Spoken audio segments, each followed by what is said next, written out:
just as in integration over region, we need to convert this thing into a definite integral. Okay, and here's the theorem. It's theorem 15.4, evaluation of a line integral as a definite integral. Let f be a continuous function in a region containing a smooth curve C. Then the line integral in 2 dimensions, if f is given by some vector value, if our curve is given by a vector value function and an interval on the value of the parameter in that vector value function, then the line integral over the curve C is the integral from a to b. Now this is, careful, pay attention.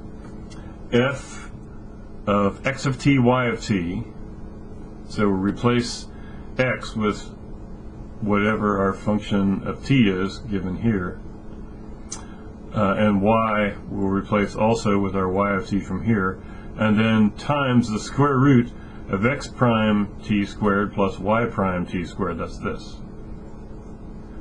And you might notice from that, gee, if our function of x and y was a constant function, like 1 for instance, then isn't this the formula for arc length? And the answer is yes, it is the formula for arc length, and this function is the thing that tells you the density of the wire, or whatever we're finding the arc of, is not a constant. So that's a way of thinking of it. And in 3-dimensional space, it's almost the same idea.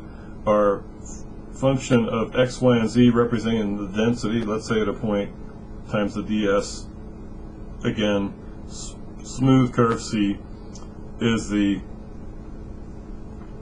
definite integral of f of t, y of t, z of t. We get the x, y, z from here times the square root representing the length of r of t. Actually, that's the length of r prime of t, my fault. So note, right, I guess I already said this, if those density functions are 1, then all we have is the arc length of a curve in 2-dimensional space or 3-dimensional space, if this function is this 1, if this function is this 1. And so that's kind of nice. It helps our understanding of this, helps my understanding of this anyway. And you can see the arc length part of the curve, I hope, by just looking at it. Look it up if you want, and you should see that to be true.